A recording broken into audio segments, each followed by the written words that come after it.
Hello दोस्तों, बहुत बहुत स्वागत है आपका हमारे यूट्यूब चैनल पर। आज हम पढ़ेंगे no sooner dash dash than, इसके बाद इफ और अनलेस का यूज।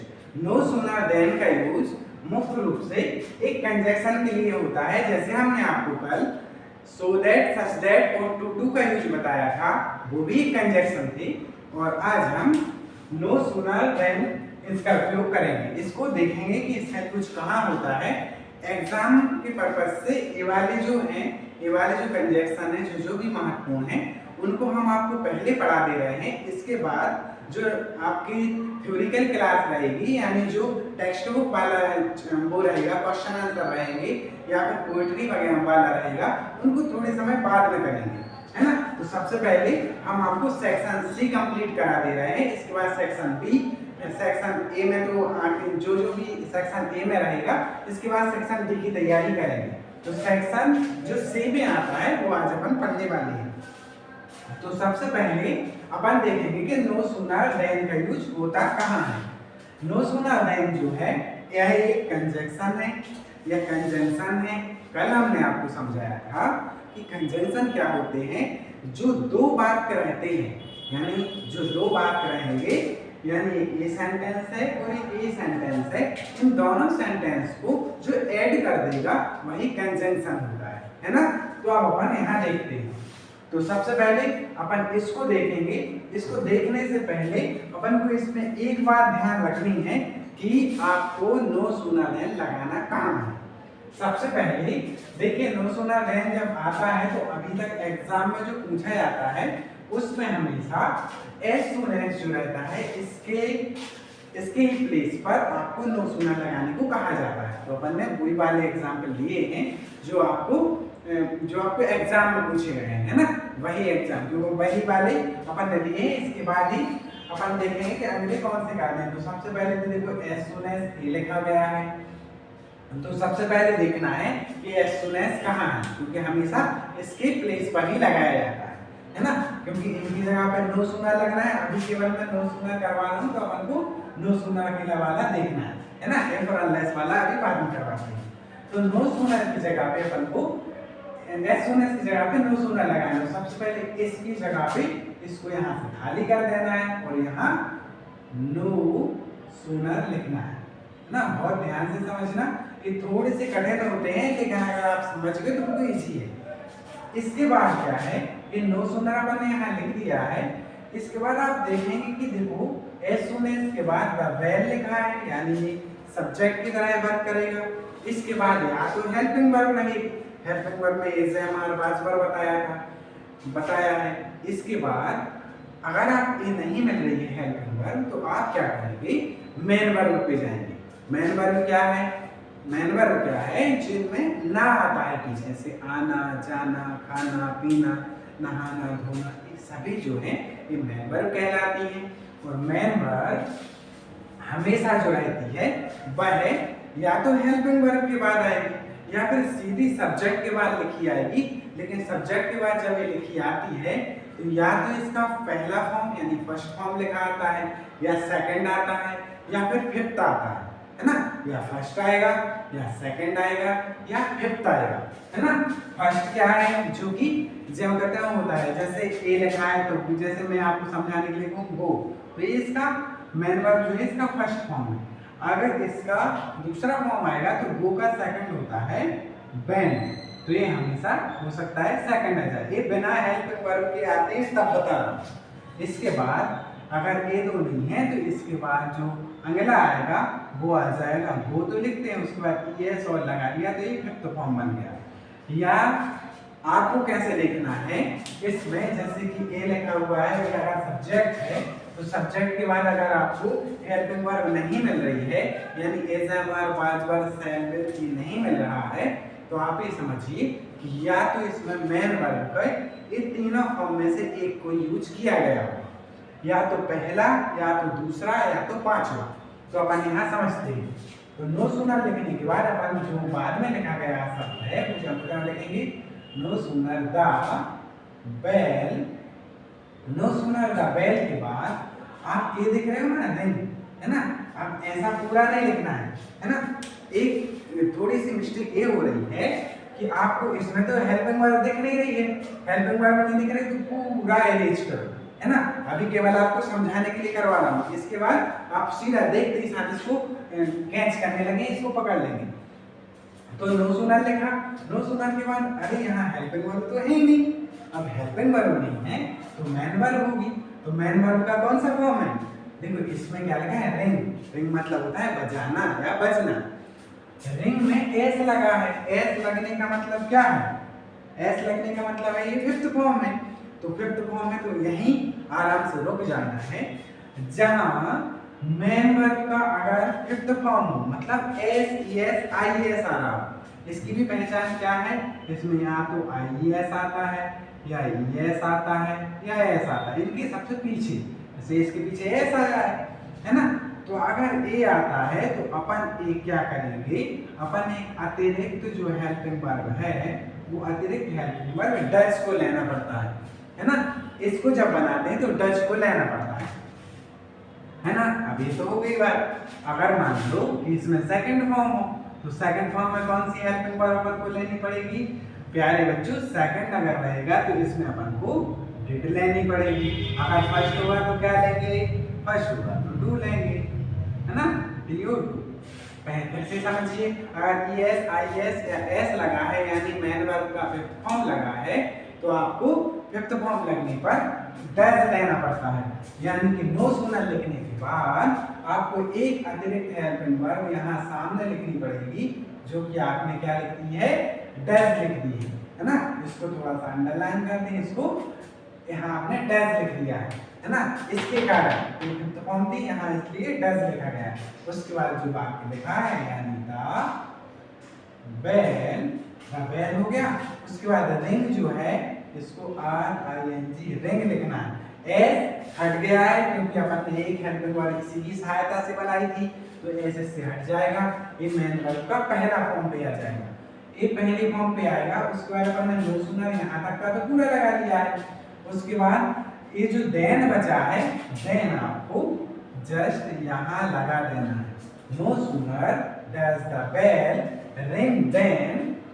उसके बाद पूरा का पूरा वाक्य जंप करना, peoples rush to the people, यहां से लिख दे रहे हैं R U S H rush to the class, है ना। ये बात यहाँ कंप्लीट हो गया है ना। दूसरा समझिए, पहला वाला आपको अगर समझ में नहीं आया चिंता मत कीजिए, दूसरा वाला देखिए, बिल्कुल इजी है, बिल्कुल इजी है। अगर आप ध्यान से देखेंगे तो इनको समझ में आ जाएगा। सबसे पहले अपन क्या बात करते हैं कि नो सूनर हमेशा किसके साथ लगेगा, नो सूनर हमेशा एस सूनेस के साथ लगेगा। अब एस सूनेस आया है, एस सूनेस की जगह पे अपन नो सूनर लिख दो, सीधी बात। सबसे पहले अपन को ए कर लेनी है, ये अपन ने आराम से नो सूनर लिख लिया। इसके बाद देखो कि ये तो रहा सब्जेक्ट, यानी मोहन तो सब्जेक्ट है। इसके बाद क्या अपन को हेल्पिंग वर्ब मिल रही है, अरे नहीं यहाँ तो हेल्पिंग वर्ब है ही नहीं, तो हेल्पिंग वर्ब नहीं है तो ये क्या है, मैन वर्ब है। मैन वर्ब है गेट, गेट यानी पाना या प्राप्त करना। गेट में भी एस लगा है, एस लगने का अभी आपको बताया, एस लगा हुआ है, इसका मतलब क्या है, ये कौन सा फॉर्म है, फिफ्थ फॉर्म है। और फिफ्थ फॉर्म है तो क्या लगेगा अपन का, डज लगेगा, डज लगेगा प्यारे बच्चों। यहाँ नो सूनर डज, डज के बाद क्या करना है, अपन को सब्जेक्ट लिख देना है यानी मोहन। इसके बाद गेट लिखना है, जी ई टी गेट। एस क्यों हट गया, क्योंकि अपन ने इसी को देखकर तो डज लगाया है, इसी को देखकर डज लगाया इसीलिए एस हट जाएगा और यहाँ गेट आ जाएगा। इसके बाद आ जाएगा सैलरी, गेट सैलरी। उसके बाद ये जो कॉमा लगा है यहाँ पर अपन क्या नैन लगाएंगे, तो यहाँ अपन ने नैन लगा दिया। इसके बाद अपन को पूरा का पूरा वाक्य जब लिखा हूं लिख देना है, ही STARTS स्टार्ट्स स्पेंडिंग इट, है ना, SPENDING स्पेंडिंग इट। ये हो गया यहाँ तक कंप्लीट, है ना। सेकंड समझ में आ गया, आशा करता हूँ ये आपको समझ में आ रहे होंगे। अब आप थर्ड वाला देखिए, थर्ड वाला भी इजी है ना। इसी जैसे आपके एग्जाम में आएंगे, बस आपको ये देखना है कि उनके साथ हेल्पिंग वर्ब है। अगर हेल्पिंग वर्ब होती तो अपन डायरेक्ट लिख देते आगे, हेल्पिंग वर्ब नहीं है तो अपन को लेनी पड़ती है। अधिकतर हेल्पिंग वर्ब वाले आते भी नहीं है प्यारे बच्चों, इसलिए हमने लिए नहीं है।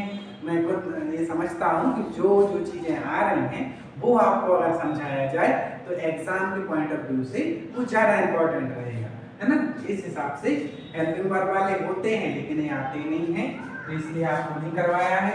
इनको भी अपन बाद में डिटेल से पढ़ लेंगे, लेकिन अभी अपन का टारगेट क्या है, अपन को एग्जाम में अच्छा परफॉर्म करना है, इसलिए अपन वही चीजें पढ़ेंगे जो अपन के एग्जाम के लिए महत्वपूर्ण है। अब आगे बढ़ते हैं, इसमें भी अपन को क्या करना है, सबसे पहले एस सुन एस पे टिक कर लेना है। इसकी जगह पे क्या अपन लिखना है प्यारे बच्चों, इसकी जगह पे अपन लिखेंगे नो सूनर, इसकी जगह पे लिखेंगे नो सूनर। नो सूनर लिखने के बाद आपको क्या करना है, एक हेल्पिंग वर्ब देखना है, तो इसमें तो हेल्पिंग वर्ब है ही नहीं, इसमें भी मेन वर्ब है, तो इसमें क्या करना है, हेल्पिंग वर्ब तो है मिली नहीं लेकिन मेन वर्ब मिली है। मेन वर्ब भी है सा, ऐसे कर दूं सा, तो शी सा सीन होता है। सी मतलब देखना, है ना, शा मतलब देखा, है ना, और सीन है थर्ड फॉर्म वाला। तो ये सेकंड लिखा है, सेकंड सा लिखा है। अगर मेन वर्ब सेकंड में आ जाए, यानी ये जो मेन वर्ब है अगर ये सेकंड में आ जाए तो अपन कौन सी वाली हेल्पिंग वर्ब लेते हैं प्यारे बच्चों, डिड लेते हैं। कौन सी, DID, डिड लेंगे। तो यहाँ नो सूनर डिड, उसके बाद क्या है, अपन ए पूरा लिखते हैं, तो उसके बाद लिखा है द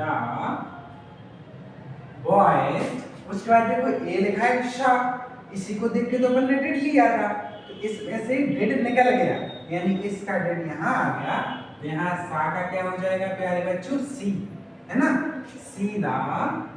उसके बाद देखो सी आ गया, तो उसके बाद अपन को यहाँ कहीं नहीं लिखना है देन, है ना, यहाँ अपन को पूरा यहाँ तक वाक्य लिख लेना है।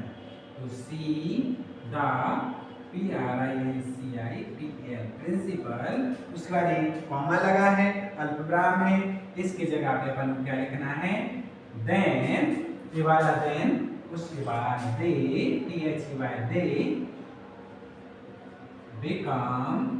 they become silent, SILENT,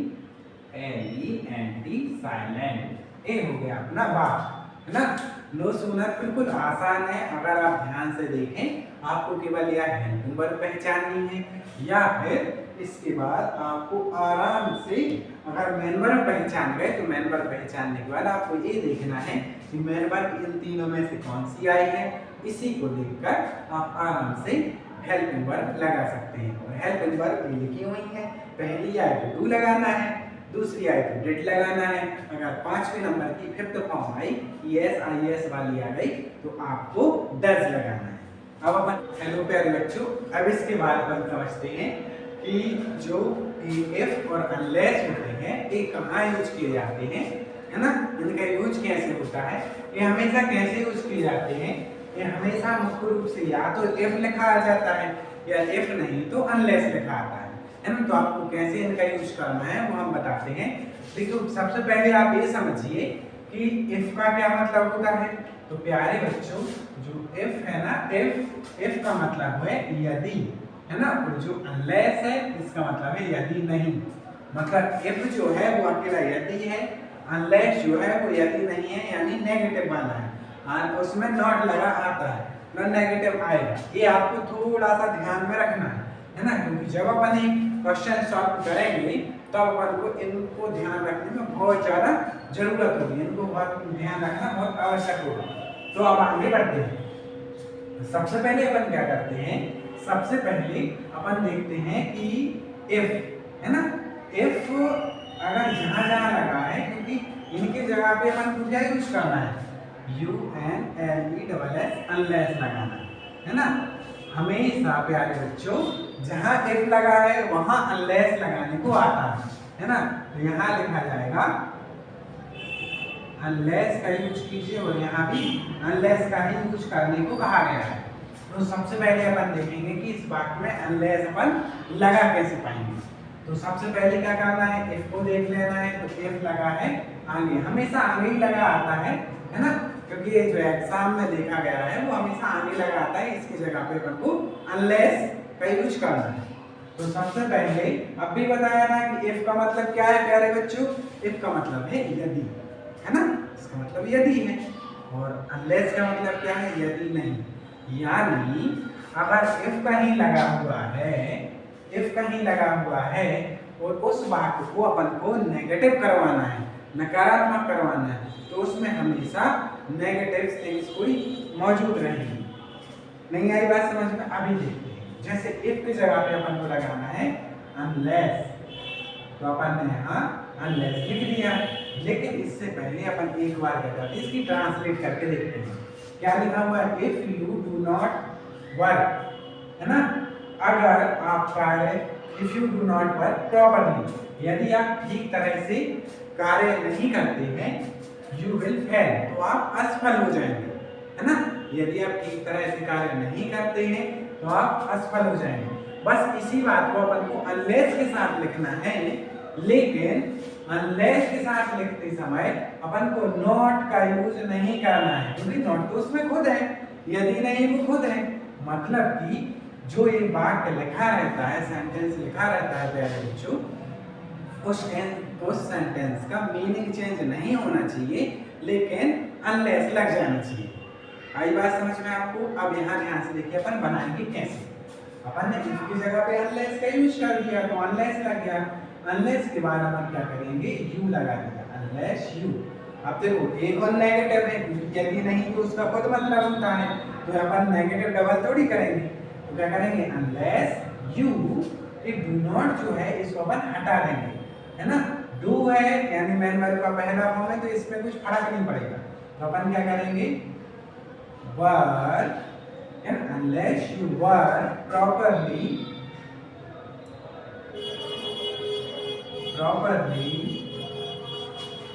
उसके बाद ये लिखा है ना, इजो की तरह ऐसे ही लिखा जाएगा, you will fail, है ना, ये लिखा गया। अब अपन क्या करेंगे, देखो पहली बात कैसी थी, यदि आप कार्य ठीक ढंग से नहीं करते तो आप फेल हो जाएंगे, है ना।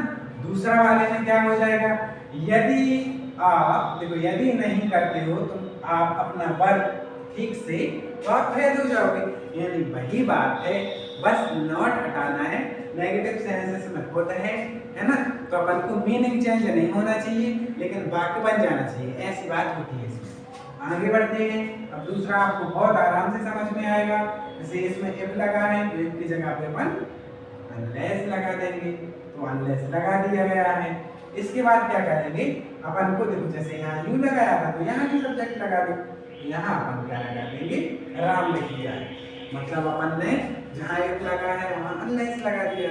इसके बाद जहाँ सब्जेक्ट है तो सब्जेक्ट लिख दिया। इसके बाद मेन दिक्कत तो इससे है क्योंकि ये तो नेगेटिव बता रहा है बात को, ये हेल्पिंग वर्ब के साथ नेगेटिव बता रहा है। कोई चिंता नहीं करनी है, अपन को कोई तो हटाना है, कोई हटाना है तो अपन को ना इसको हटा देना है और ACT एक्ट लिखना है। लेकिन बहुत ध्यान देना है कि देखो इसमें अगर डज आया है, पिछला वाला जो अपन ने पढ़ा था उसमें एक्ट फॉर्म आया था, तब अपन ने हेल्पिंग वर्ब के रूप में डज को लिया था, तो इसकी जो एस लगा है ना पीछे प्यारे बच्चों, लगा तो ES है, लेकिन एस लगने पर मेन वर्ब जो रहती है वो फिफ्थ फॉर्म बन जाती है। तो अपन क्या करेंगे, इसका एस उठा के यहाँ रख लेंगे तो एक्स हो जाएगा। इसके बाद अपन को पूरा लिख देना है एक्स नाउ। इसके बाद अल्पविराम भी लगाया, शी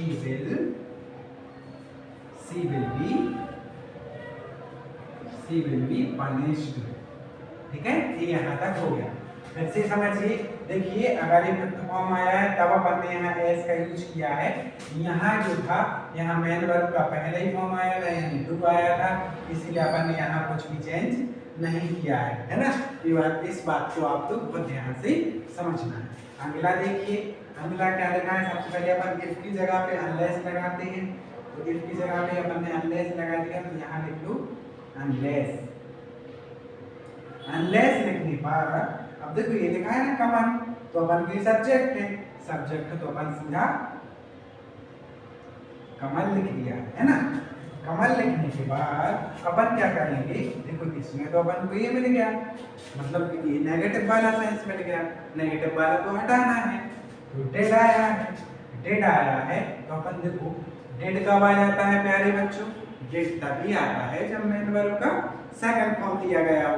तो सेकंड फॉर्म दिया ही गया होगा, अभी तो इसको नेगेटिव बनाया गया है यहाँ, तो क्या बोलेंगे अपन, यहाँ इसको वेंट कर देंगे, वेंट है ना, इसका सेकंड कर दिया, इसका डेड यहाँ से हट के इसमें चला गया, तो वेंट हो गया, यानी ये सेकंड फॉर्म में बदल गया, वेंट टू स्कूल। उसके बाद जब तक कॉमा लगाना है, इसका sir will angry on you, है ना। यहाँ तक बात अपन ने जब क्यों लिख दिया, कुछ नहीं करना है प्यारे बच्चों। अनलेस जब अपन लगाते हैं तो इफ जहाँ आता है, इफ जहाँ भी आएगा, इफ के साथ हमेशा डू नॉट, डिड नॉट या डज नॉट आता ही है ना। डू नॉट, डज नॉट या डिड नॉट आएगा, अपन को वही हटाना है। लेकिन बात ये ध्यान रखना है कि जैसे ही अपन ये हटाएंगे तो जो पीछे मेन वर्ब है, यानी वर्ब यानी कार्य करना है ना, और इसमें एक्ट यानी कर्म, एक्ट मतलब भी कार्य का नहीं होता है, वो मतलब जाना है। तो इनके साथ अपन को, जैसे मान लो कि यहाँ अपन ने पहला फॉर्म था तो कुछ चेंज नहीं किया, यहाँ अपन का फिफ्थ वाला फॉर्म था तो ऐसे लगा दिया, यहाँ सेकंड फॉर्म था तो सेकंड वाला अपन ने मेन वर्ब का सेकंड फॉर्म बना दिया। बस आपको यही ध्यान रखना है। ये थोड़े से कठिन है दोनों, लेकिन अगर आप ध्यान से देखते हैं तो आप आराम से समझ सकते हैं, है ना। आज का टॉपिक अगर आपको समझ में आया हो, है ना, वैसे समझ में आ गया होगा। अगर समझ में नहीं आया है प्यारे बच्चों तो आप एक बार दोबारा देख सकते हैं, है ना। ये कठिन है बट आपके एग्जाम के पॉइंट ऑफ व्यू से बहुत ज़्यादा इम्पोर्टेंट है, इसीलिए करवाया दिया गया है। आप ध्यान रखें, आप इसको ध्यान से पढ़िए। तो जो भी डाउट लगे, जो भी आपको कमेंट करना है ना, जो भी आपको दिक्कत आए, प्रॉब्लम आए, आप कमेंट करिए। मैं आपके हर दिन जो आप कमेंट करते हैं, है ना, वो कमेंट देखता हूँ, उनमें आपके जवाब देने की पूरी कोशिश करूँगा। धन्यवाद।